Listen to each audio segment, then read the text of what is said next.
Devonta Smith, he goes to the Philadelphia Eagles. Very few better, especially fantasy-wise, landing spots he could have gone to.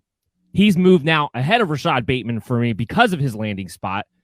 I even have him, in dynasty purposes, ahead of Jalen Waddle, or I shouldn't say ahead of. I have him as a 1A, 1B, that second spot to Jamar Chase when it comes to him and Jalen Waddle, because he found himself in a situation where I believe he will be featured the way he needs to. We broke down the tape, broke down Devonta Smith. We said the big thing is that he's going to have to be allowed to move around the formation. If you just line him up on the perimeter, if you just line him up on the slot, teams will be able to take him away. But if he's always getting versatile and in motion and being the featured guy to get the ball out in space, he's very, very good. Very, very good in that situation. He landed in the spot where I see no reason why that would not be the case. And I have some numbers here in front of me. I said Rashad Bateman was going to be the Justin Jefferson of this draft. That changed as soon as the draft happened. It's going to be Devonta Smith's going to be the Justin Jefferson of this draft. Now, does he put up the same exact numbers? I'm not sure. But the point of he will be the best rookie fantasy wide receiver of this class. I have no doubt about that. Last year, Justin Jefferson finishes as the wide receiver 6. I bring that up to say how valuable Devonta Smith, his ceiling, could be a wide receiver 1 because of the situation that he fell into. Jalen Hurts between weeks 14 and 16. So he started 4 games during that stretch because week 17, remember, he got benched halfway through for Carson Wentz because the Eagles were a mess. Weeks 14 to 16, he was QB3, throwing the ball to pretty much one guy and running. He's going to be able to get the ball to that one guy. That I trust him to be able to do. In that time span, Jalen Hurts threw the ball 113 times during those starts. That prorates out to 600 pass attempts over just a 16-game season. Now we're in a 17-game season. That means on a percentage, if Devonta Smith's the number 1 guy, he should be getting 35 to 40% of the targets of the wide receivers from this group. I'm doing a little preliminary projections right now. I wanted to tackle this.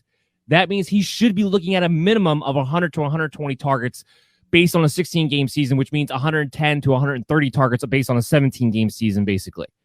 If he gets between 100 and 120 targets in this offense, he is looking at the possibility of being a wide receiver 1 overall his rookie year in 2021. That's how the numbers break down for me. What do you think about all that? Hey, I'm not ready to go that far with it. I think Devonta Smith is definitely going to be one of the better receivers in this draft and possibly finish with the top, rookies. But whether he's not going to finish in the top 10, I'll bet money on that. There's no way I think I'm saying his ceiling's there. I'm not projecting him to definitely finish top 10. I think his ceiling, though, is top 10, top 12. I think there's some key things when it comes to what Justin Jefferson did last year to keep in mind for people. Number 1, you had Adam Thielen on the other side. So you have somebody who commanded attention. When you beat the second or third corner, it's much easier than beating a top-notch corner. Devonta Smith is going to be the guy who they pretty much are trying to take away for the receiving game other than the tight end position. And I also question Devonta Smith's red zone usage. Well, I think he's a great route runner, and I think he's going to be very effective between the 20s. I do wonder how productive he's going to be when it comes to touchdowns. He doesn't have a big body. He's not really kind of be able to separate and be able to physical guys down low necessarily. So he's going to have to Jefferson only had 7 touchdowns and wasn't utilized very much in the red zone. A lot of it came outside on bigger plays. It's kind of what I'm expecting for Devonta Smith. I don't disagree. I think that you look at the Vikings offense, though, they're much more explosive in general, what they kind of bring to the table than I think the Eagles are. I think that we have the ability to, use a Dalvin Cook, like I said, a Thielen commanding kind of a safety over help tension as it is. Justin Jefferson has to beat one guy. He beats the one guy, he's got a touchdown. I think Devonta Smith's going to have a little bit more attention paid to him. And I also we're a little worried about the receivers a little repetitive on the Eagles.